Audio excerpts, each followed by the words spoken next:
Welcome back, ladies and gentlemen, to the Deer Park Coaches Show. Berger, Snyder, you know us.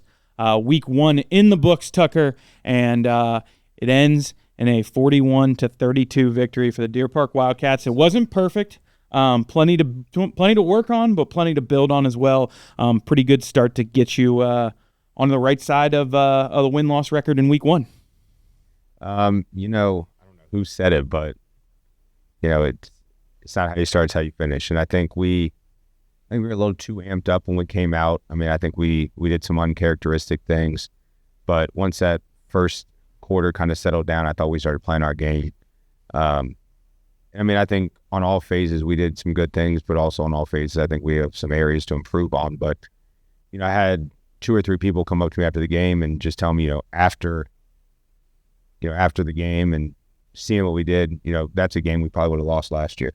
And when you hear that at first, you're like, oh, why are they saying that to me? But I think they're right. I think we would have gotten some tough spots last year. We would have started pointing the finger. But I think we really rallied around each other this year, and we kind of had that confidence that we were just going to keep going and eventually come out in the end, which we did. We really had a good drive at the end of the game to ice it, and then the defense held up and got a stop, so we got the ball back, and it's always good when you end the game in victory. Yeah, offensively, obviously, it felt like you really were firing on all cylinders, really from the jump. One turnover obviously hurt you a little bit early in the game and kind of shifts a little bit of the momentum of how things may or may not have gone as it all goes through. But you got to really be happy with your quarterback at the end of the day. 13 of 14 for 224 yards passing, rushes for a touchdown. He has 100 yards in kick returns. Tink Sellers, 6 total touchdowns, nearly 400 all-purpose yards. Tink Sellers really showed out the way you expect one of your leaders to show out in a game like this. Yeah, and right now he's leading for Player of the Week for Tri-State Football, which I think is a huge honor for him. But I think just the growth and development he's made as a leader, at times last year, he really got in his own head and would kind of go down some paths where he just, it just affected all parts of his game. But, this week it was more of, okay, hey, we just went down 6-0, but we're fine. And I've kind of seen that through him throughout the 2 scrimmages and then through Week 1. Even thinking at the Clark scrimmage, we kind of, I don't want to say we played our best game offensively, but I challenged him. Hey, you guys got 1 drive in the second half, come out and get it done, and they did. And that was kind of the message this week was, okay, we fumbled, we're down 6-0, how are you going to respond?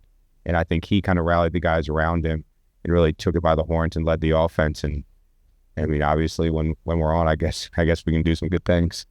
Yeah, for sure. And I thought one thing that I thought was really impressive about that first drive after the fumble, the response drive, is the way he came out, kept everything calm. It's 6-0, but who cares? There's a full game left. We've got plenty of time to keep this thing under control. And so we're going to actually jump into some game film here. And I'm going to start with Tink and some of the throws that I thought stuck out to me over the course of this game. Before I do that, I mentioned last week that we're in the new studio. As you can see, we got the new sound panels behind us. We're working to make this better and better every single week. My goal when we started this whole thing years ago was to have the absolute best coaches show in the city of Cincinnati, and I think we're moving forward towards that. But just to peek behind the curtain for a quick second here, one thing you may not know if you watch this show week over week is Tucker and I film this. We watch the film together, and then I go back and I add that film in post-recording as an edit. And to continue to try to get this better and better in this new studio, we've made a change today, and we're actually going to watch this film. The film that you're going to see on camera as we're watching this is the film that you and I are watching. So the rewinds, fast forward, as we watch this go, you are watching it with us. So pretty cool addition to the studio here, a new thing that we're able to do and be a part of. So let's jump right in. And the first play I actually want to look at here is probably the most innocuous play that we're going to watch today. But what this play means is why I think it's important. This is just a 10-yard pass to Caden Lewis. It's right on that drive. It's right on the drive after the fumble. And Tink drops back, simple 3-step drop, not even a 3-step drop, a 1-step drop, makes the throw over to Caden Lewis for a 10-yard gain. Talk me through this play.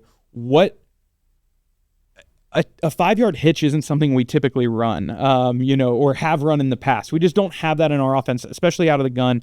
But a guy like Caden brings you something different. A quarterback who's been in the system for a while now. Just walk me through this and what it means to your offense. Well, I mean, this is really just part of the timing, quick throws that we have in there.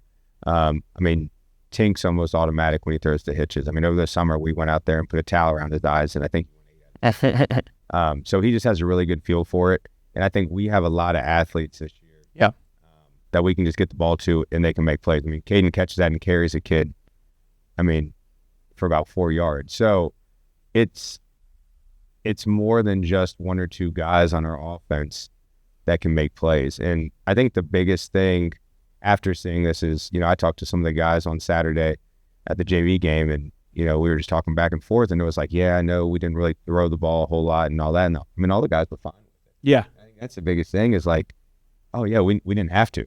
We did what was working. And so I think that's the mindset that we have to kind of just develop on the offense, is that it's not one guy that's going to take over every single game or two guys are going to take over every single game. Everybody's going to have their turn at some point.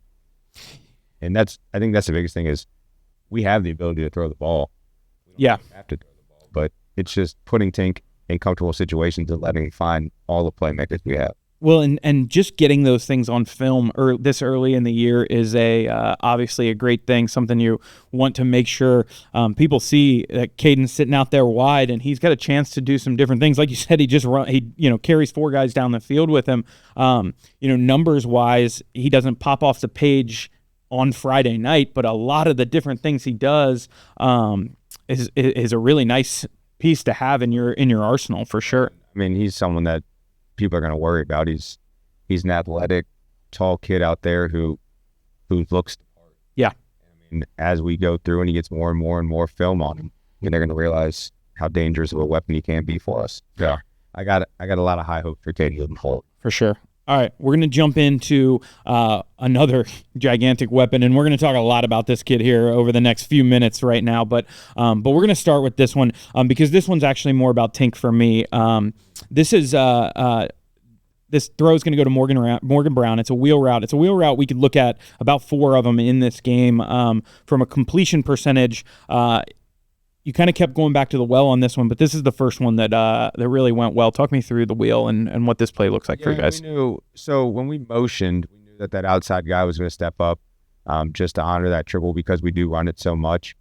And Tink and Morgan have a really good connection. So Tink knows as soon as that guy sits and he has a little bit of a window, he's done a really good job in practice and just throughout all the reps of being able to put in that spot where only Morgan's going to get it. Right now, that's a really high percentage throw. He throws it in the middle of 3 guys. Yeah. And really the only place that Morgan's going to catch it. And when we throw the wheel, I mean, we're not looking for home runs every single time we throw play action. But, later in the game, not to foreshadow, it does hit to be a home run.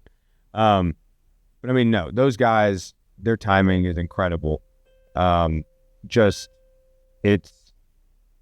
just really nice to watch how far they've come. Even from last year and hitting these big plays. And I mean, it's a great throw. It's right where it needs to be. Morgan runs a good route. He gets open.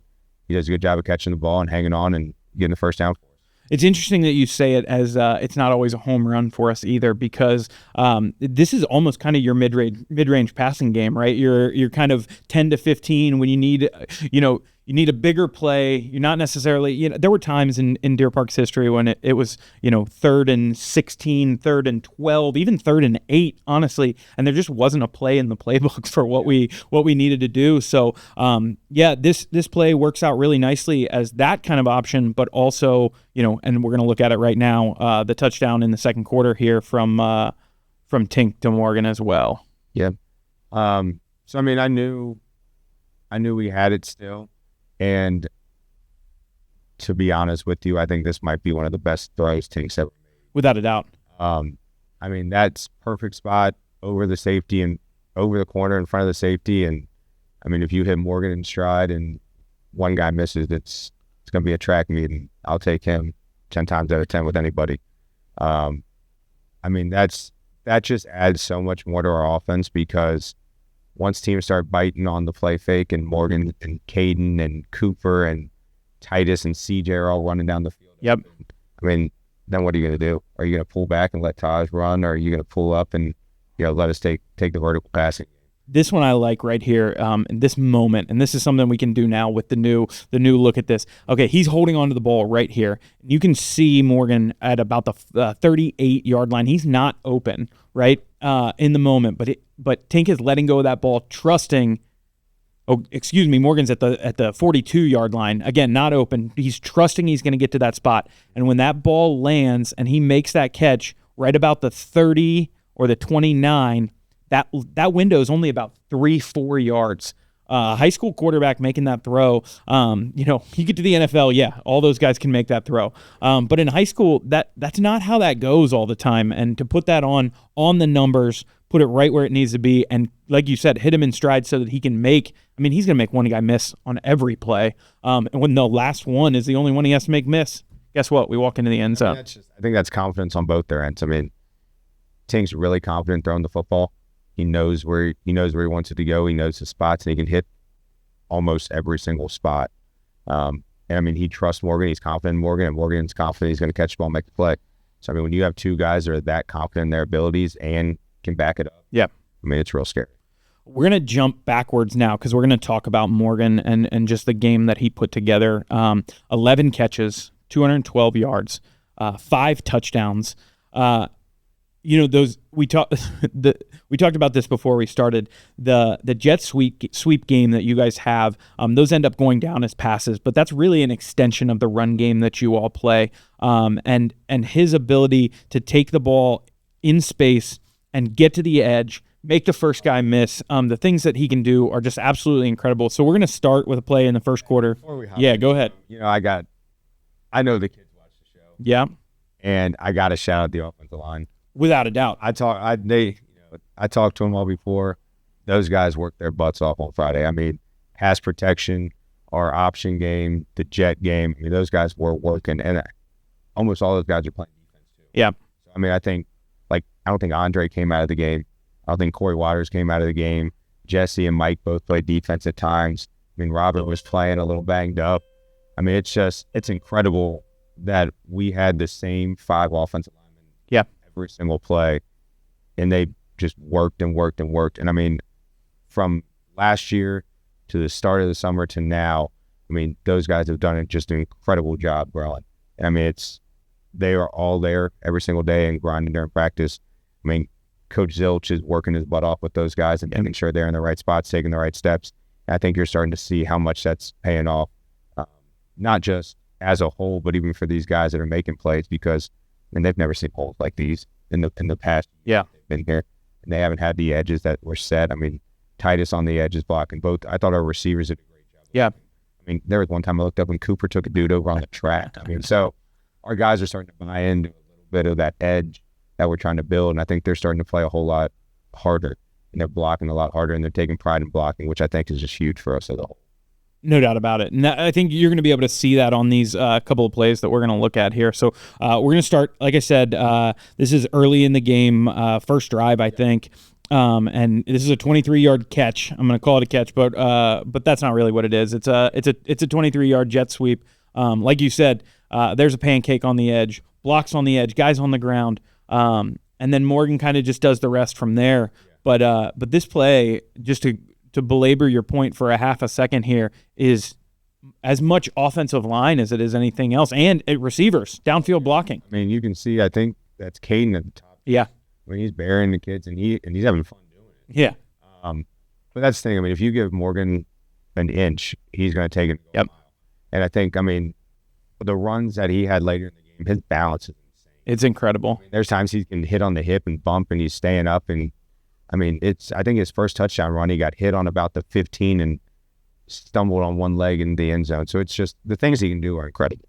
And I think once you put it all together in his vision, I mean, there's not really a lot to say about him. I mean, if you give him the ball and get out of the way, he's going to make it happen. You know, I had a guy tell me the other day, yeah, I mean, Morgan touches the ball 20 times, he's going to get 200 yards, which, shoot, that might be right. But it's just, I think the thing with him is how do we get him the ball and how do we move him around to get him in different spots to get him the ball. So, I mean, we can throw it to him. We can do things like that on the jet. We can hand it to him. He played running back for us at times on last Friday. I mean, there's even sets where he'll come in and play quarterback and we'll just let him get it and go. But he can also throw the ball a little bit, which people don't know. So, I mean, I think just utilizing all of his strengths and just maximizing what he can do and maximizing his potential and getting it on film, that's not only benefiting us as a whole offense, but I also think it's benefiting him and his development and all of his aspirations for moving forward because you get so much on film. Yeah, without a doubt. And you hit on an extremely important point there, which is that just him being on the field, creates so much more opportunity for your offense because of the weapon that he is. You know, the second you line up and get the offense lined up, that there's three guys with kind of and out of the corner of their eye looking and knowing where he is, and so definitely identifying where Stace is.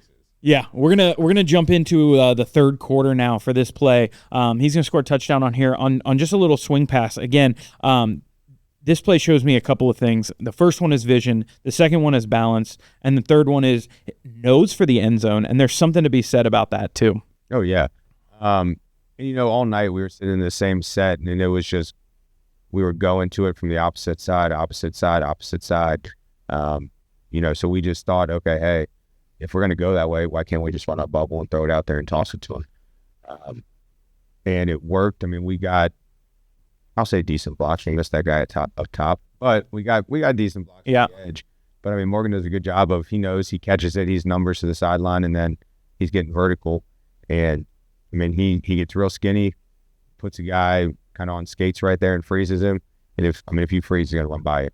And then he makes a play, kind of just skirts down the sideline and gets in. I'm pausing it right here because there's two guys ready to tackle him right here. He's on the 6-yard line. This shouldn't be a touchdown. It should be a first down, regroup, see if we can get it in the end zone. Nope, he's in the end zone. He doesn't even get touched, I don't think. It's tough to see with the camera angle. But outside of maybe a hand from the linebacker there who, like you said, he put on skates, he really doesn't get touched on a play that probably should be a 3 to 5 yard gain and a first down, and that's about it. I mean, I'll tell you with him, if he's anywhere near that end zone, if he's 5-6 yards away, I'll bet my paycheck he's getting, and he'll do whatever he has to do to get in that end zone.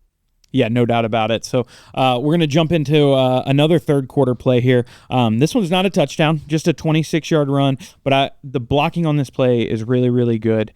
Tink's read on this play is really, really good, and then Morgan does what he does. So I think it's a good way to look at, not every play that doesn't end in a score isn't worth looking at, right? There's a lot of plays throughout this game that set up other things and do other things, and a 26-yard gain, you're not going to sneeze at that either. Yeah, and I mean, this is similar to what I said in the last one. It's, we're in that same set, and just how can we get it and how can we get out? And just lining him up in different spots. I mean, our offense has a lot of tags. That's a lot of things we do. I mean, we're constantly working on things every single week. We're constantly adding new wrinkles to it that can make us a little bit more deadly as we go.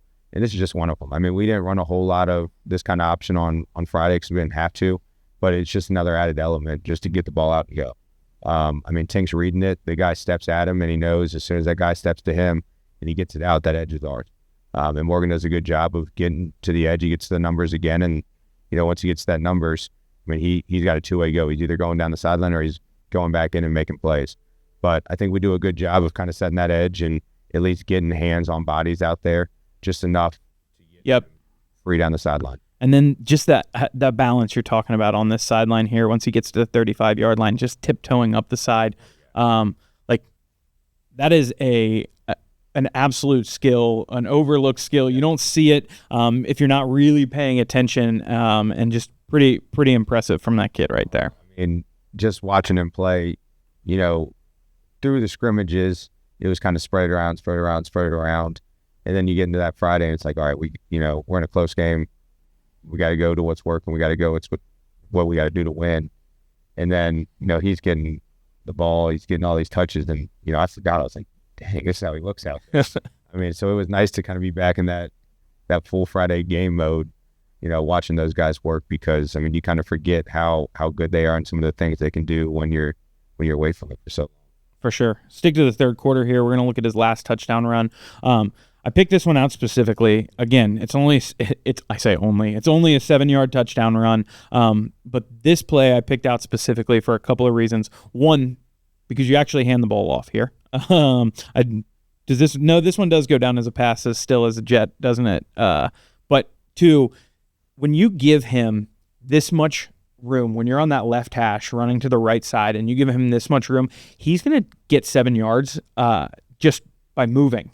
It doesn't have to be particularly blocked really well, although it is pretty much it's pretty well covered by your outside guys up in the end zone. You see a nice block up there, but then boom, right there. That's why I actually picked this play up. When Morgan gets one-on-one with somebody and he is bearing down to your face mask, that is not somebody that you want to get in the way of. And like I told you, he's going to get it. Yeah.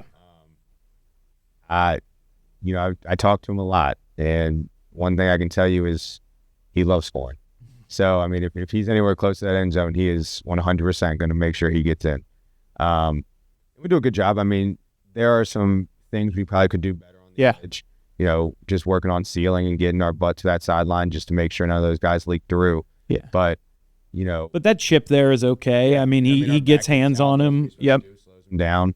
And I mean, he slows him down enough for us to get the edge. And I mean, if that guy's getting the edge and he's getting vertical, I mean, he's either going to run by you or through you. Yep. So, I mean, good luck, because it's a two-way go.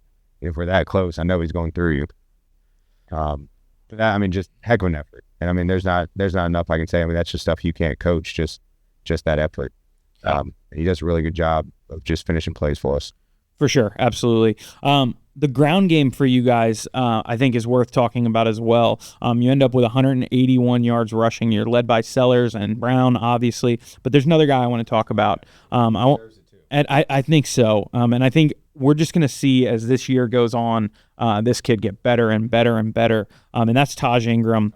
Taj, we're going to look at one of his runs, but just talk about what he brings, the dynamic he brings to your offense. Well, and I think, you see so much, I think, in the NFL nowadays with Thunder and Lightning. Yeah. I mean, we got two guys in the backfield that are I would consider our Lightning. But, I mean, you'll see on this run, Tosh brings the Thunder, and it's no joke. I mean, this is his first real game since, I think, 8th grade. Yeah. And, I wasn't expecting him to just kind of pop this quick, but I mean, he runs so hard, and he's quick, and his cuts are quick, and he's just a guy who loves contact. So, I mean, it's just incredible the jumps he's made since the start of the summer, and just kind of that buy-in we've seen from him up until this point. So I'm really excited for him, because I think, people get so up in arms over the other two, but he's just one of those other pieces I've talked about that if you don't pay attention to him, I mean, I think he could easily run for 150, 200 yards in a single game, and I wouldn't be surprised. Yeah, without a doubt. I don't think anyone on our staff or any of our kids would be surprised. So to set the scene for this one, it's the second quarter. Still a tight ball game. A lot going on here. But, man, Taj is going to get touched at about 4 yards into this run. And this is a 27-yard run. Yeah, and I mean, he does a good job first of, he has really good vision. And I think that's one of the underestimated things about Taj, is that he does a good job right when he gets that ball of seeing that seal, and he cuts right now. So he knows he gets out and he finds his hole. And as soon as he gets out, he gets vertical. Yeah. But, I mean, I'd take 4 yards as a good play. Right. But just the drive that he has to keep going and get more and more and more and more is just incredible. Right here. He's at the 40-yard line. He's tackled here. And there's about 10 guys. And he's running through people, and he just keeps going. And, I mean, it takes, 8 guys to bring him down? Yeah, I think it's 9. I only count 2 guys on this play here. Absolutely incredible. And I think he's kind of buying into what our offense is as a whole. Is just, we're not going to let anyone stop us. Yeah. Stop ourselves if it happens. And I mean, just his drive, and you see the guys coming down there trying to push the ball, and they're all chasing the ball. So, I mean, Taj is just that guy that's going to bring the thunder. He's going to bring the energy. he's gonna run through you. I mean, he has the ability to run around you, but I can tell you right now, I think 9 times out of 10 he'd rather run through you. I mean, Taj is looking to hit somebody, and he's just looking to pound people, and I think that's just going to help us so much. Because I don't think, I mean, last year we had Jaden and Alfred. I mean, both of those guys ran hard, but I think they were also quicker guys. Yeah. I mean, Taj reminds me more of Jay Sean. Yeah. Yep. In terms of, he's quicker than you think he is. He's got a really good vision, but he also runs really, really hard. And I mean, teams are going to figure that out within the first few minutes. Yeah. All right, we've looked at a lot of plays without kind of situational context to anything in this game. There's one play that I want to look at situationally. I was watching this game as I was watching it live. I kept saying over and over again, Tink's going to break one of these kickoffs. He is. You could feel it. You were watching it. You could just see it coming that at some point he was going to pop through. We're in the fourth quarter now. And they've just scored and got a 2-point conversion to make it a 2-point game at that point in time. 1-point game. It's a 1-point game at that point. And this play is as big of a play as any moment in this game. It might be a little unorthodox that we have our quarterback back there, but we know how good of an athlete he is. It's Deer Park. Everything we do is a little unorthodox. I mean, our guys do a good job of at least giving him a little bit of a crease to go through. And right there, I mean, as soon as he gets vertical, yeah, I mean, he's at least picking up 30 yards. Yeah. But, I mean, then he's started to run so much harder than last year. Yeah. He just put in a lot more effort, and he looks quicker. He looks faster when he's running. I mean, he turns what probably should be maybe a 35-yard return into a 51-yard return. Yeah. Real quick. And that just set us up. I mean, our offense was rolling. We were feeling good all night. And I mean, I think they knew once we got the ball back in our hands, they weren't going to stop us. And just a big return like that just makes everyone confident. Yeah. We were already confident going into the drive because, we hadn't been stopped all night besides the fumble on the first drive. Right. It was us just having a bad pitch. But, I mean, when you have big returns like that, especially from guys that are playing on your offense, yep, big factors on your offense, I mean, that just builds. And I mean, I don't think we've ever been that confident going out every single drive of my 6 years here. Yeah. Like, it didn't matter if we were getting scored on because we knew we were going to get out the field. Yeah, absolutely.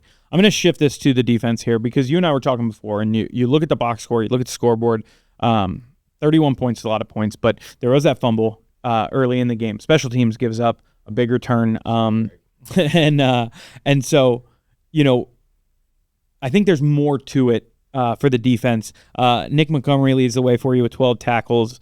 C.J. Warner adds 10 tackles and a sack. You had 4 sacks as a team, 9 TFLs overall, and you got the big stop when you needed it at the end of the game as well. Talk about your defense a little bit and just kind of what you saw from them. Remembering it's game 1, I mean, we have a whole bunch of new parts on the defense. I mean, our defensive line outside of Andre is all new. I mean, Corey, Jesse, Caden, Robert, Jeremy played up front. I mean, it's all new guys outside of Andre. I mean, our linebackers, CJ didn't play linebacker last year. Nick didn't play linebacker last year. Joe, Juan, all those guys are new. And I mean, in the back half, we even have new guys, Tony, Taj, Titus. So, I mean, I just rattled off about 8 guys that, this is really their first full varsity game being out there. Yeah. And I mean, for the most part, they did a really good job. Yeah. I mean, it's going as an offense that we don't normally see. No one in our league does what they do. And I thought they held on enough and made the adjustments they needed for us to win the game. We did some things in the first half that weren't great, but I think what they did is they held on, and when they needed to make the play, they made the play. Yep. I mean, that first drive, we forced a fumble, and then our offense goes down the field. Yeah, we fumbled, but, I mean, celebrate the turnover. Right. And that's a new guy making a play. Tony knocks it out. Andre recovers it. Mm-hmm. We go from there. But I think just the adjustments and the growth we made from the first snap to the last snap were huge. Like, I mean, Caden, he hasn't played anything outside of kicker. Yeah. And he was out there, and he played a great game. Yeah, for sure. I think he had a sack. He did. Close to 10 tackles. I know he had a big pass deflection, which I wish he would have caught. But, I mean, then you add in other guys like Nick. We switched Nick to linebacker maybe 2 weeks ago, and he's out there making 12 tackles and playing well. Yeah. So it's not that our guys they're just not there yet. And I think as we keep practicing, as we keep going, they're going to get to that spot where we need to be. So I'm not displeased with the effort. Yeah. Because I know the effort was there. Right. It's just we've highlighted the areas we need to get better at. We're going to work. Perfect. Let's look at a couple plays from the defense. We're going to start. These plays actually happen back to back, but I just identified these as two of kind of when we were at our best defensively. This all happens in the first quarter here. We're going to start with a sack from Andre Warren, and honestly, this could have been a sack from Andre, could be a sack from CJ as well. Yeah, and I mean Andre, that quarterback takes one look and Andre doesn't get touched. Yeah. I mean, he goes in there, and Andre loves telling me he's a running back, telling me how athletic he is. And I think you see right there just the speed and power he brings. I mean, this is a guy who's in a lifting class of his own down there. I mean, he's in the 1,200-pound club. He's a senior captain. Yep. He works his butt off. And just to see him make plays like this and really set that tone for us are huge. And he's a really versatile guy. I mean, we can play him on the edge. We can kick him down, play him inside. And wherever he is, he's going to be successful.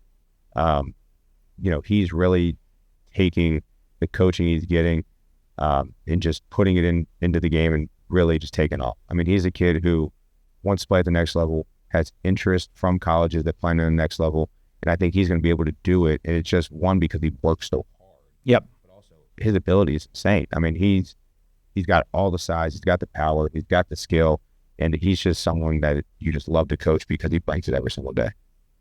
All right, we're going to jump in. This is actually two plays later, and I think this is interesting because down and distance dictate a lot of things defensively. And when you get big plays like that sack, you create situations where it's second and long, third and long, whatever it happens to be. And this time, DeJuan Hedge is going to break through, shed a block, make a tackle, and force a fumble all in one play. Really nice play here from DeJuan. Yeah, and I mean, we're in a odd front for ourselves right now, so we bring an extra linebacker in the game, and we moved Nick around to let him play a little more DB. I mean, Juan's just a guy who just works and works and works, and I love seeing this from him because, when he's getting the opportunity to make plays. Yep. And I think, if you let this clip go on a little bit longer, you just see how excited he is to make the plays, and how fired up he is to make the play, and that's what I love to see. I mean, his growth from last year to now is just incredible. I mean, he was a kid who was there every single day over the summer. He's a kid who shows up and works, doesn't complain. It's always, yes, sir. It's always texting the coaches, what can I do to get better? It's a guy who will do whatever it takes, for him to be better and make the team better. I mean, he's our backup tackle. Yeah. And, I mean, I know he doesn't like it, but he does it. Right. He does it to the best of his abilities because he wants us to be great. And, I mean, that's just, those are the guys you need on the team, are guys that it doesn't matter what you ask me to do, where you ask me to go, what position you ask me to play, I'm going to do it to the best of my ability. And I think he's a guy that's really a big building block for us moving forward just because of that attitude and that play.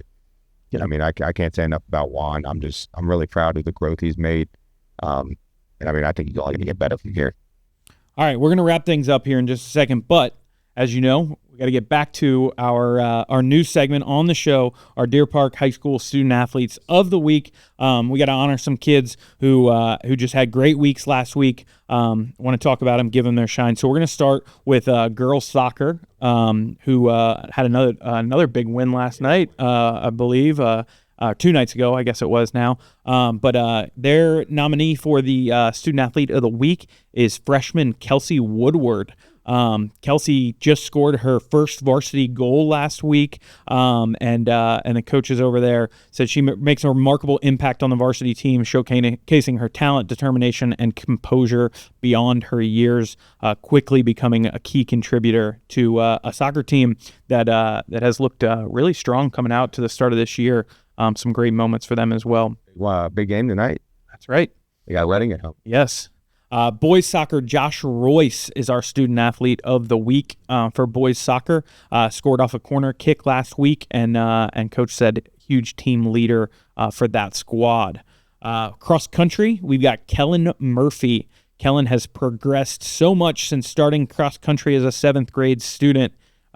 Coach said for that one, 2 years he's become a stronger runner through grit and determination, and excited to get the season in full swing. They just had their first meet last night, and running Saturday as well. So excited to see them, and congratulations to Kellen for that start. For the cheerleading squad, Caitlin Steely is our student athlete of the week. Caitlin, coach said, had a incredible first game this season and will continue to shine on the sidelines with her bright smile, enthusiastic crowd engagement, and constant encouragement of her teammates. Her dedication at practices and games make her an outstanding cheerleader. Excited to see those cheerleaders on the sideline for game 1 this week. Great job, game 1. Yeah. They brought the energy, and it was nice just to have them out there. Yep. And they were loaded. Be nice to have them in front of a home crowd this Friday night also. On the volleyball team, Abby Beach is our student athlete of the week. Abby recorded 72 assists and 21 digs in 3 matches last week, added 5 aces, and did not miss a serve. We've talked about how exciting that volleyball team is this year. They got a couple of wins this week as well. Week last night. Yeah, that's right. Over Reading as well, I believe that was. So coach said about Abby, her confidence and leadership has grown tremendously from last season. She is focused and passionate about the game. So that, we've got one more. I left one out here. Go ahead and talk about Jamarcus Upshaw and why he is the football team's student athlete of the week. So, when I think about this segment, I think of really guys that do it on and off the field, but also I like to highlight guys that are making those improvements and just glow. I think J-Max really someone that falls in that category. I mean, last year, it was always kind of hit or miss if he'd be there. There'd be times you wouldn't text when he wasn't there. And, yep. I know school wasn't always his thing, but, so far this year over the summer, it's just a kid who consistent attendance. If he wasn't there, it was always, hey, I'm not going to be there. Here's why. I'll be there tomorrow. But then also starting the year for the school, I mean, I'm getting teachers coming up to me like, kid made a whole 180. Awesome. He's participating in class. He's active. He's having a good time. He's smiling. He's doing things. And I think that's just kind of what this segment is about. It's just for sure. Those kids that are making the growth and are starting to kind of change who they are for the better. And I think J-Max really doing that, not just athletically, but also academically. And I mean, I'm really proud of him. Impact is something that takes place not just between the lines. We talk about that a lot, and those leaders, we're obviously super excited to continue to recognize those people as we go throughout the year. All right, let's turn the attention. Week 2, home opener, Hall of Fame night, alumni night. It'll be a packed house on Friday night when Shroder High School comes to town. What do you got for me, Tuck? I mean, Shroder's a good team, and I know Coach Sellers over there. He used to coach over here with us, and he's a good coach. So I know those guys are going to come in here ready to play. We went over there last year, and unfortunately we couldn't pull it out. So, I mean, that's one thing that we've been thinking about and we've kind of been talking about throughout the week is, we let it get away from us last year. How are we going to respond? And I think that's kind of just been the message throughout the week is, we have to take care of business. We have to take care of ourselves if we want to keep pushing towards our goal.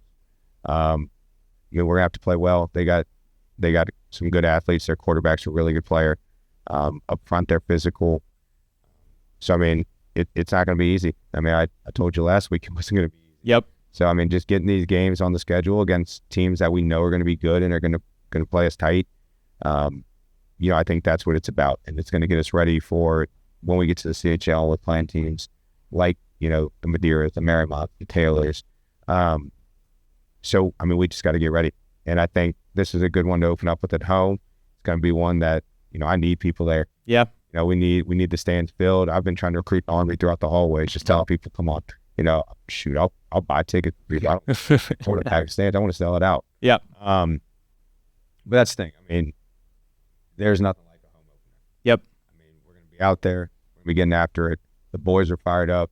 The fans, I think it's a whiteout. Okay. But that's the thing. I think just taking care of business, starting the year off, keeping our goal of staying undefeated at home, in check. This is the biggest thing, and it's not going to be easy. And I don't want us to play games that are going to be easy. Nope. But I think we just got to take care of business. And I think throughout the week we've had a good week. We practiced hard. Tuesday I think was one of the best practices we've had. I think the guys are ready. And once we get to the game, there's nothing else we can do. Hayes in the barn. Yep. And whatever happens. But I'm telling you right now, if we lose those stands, I think good things will happen for us. Just got to roll those balls out there and play ball. So kickoff Friday night, 7 p.m. at Harry Yeaggy Family Stadium. You can get tickets to the game online at on the Deer Park Athletics page of the Deer Park Schools website. If you can't make it to the game, make sure you get on YouTube. Deer Park Sports Network will be streaming as well. First stream of the year for those guys. Super excited to keep things rolling with Deer Park Sports Network as well. That is going to do it for this week's edition of the Deer Park Coaches Show. As always, you can catch us every Thursday. You can watch us on YouTube. You can listen to us on Spotify or Apple Podcasts. You can watch it on Facebook as well. Wherever you view or listen to things, we are there, and we want to hear you. And we're so excited that you're joining us every single week. For Tucker Berger, that's going to do it for this week's episode of the Deer Park Coaches Show. I'm Jake Snyder, and we will see you all on Friday night.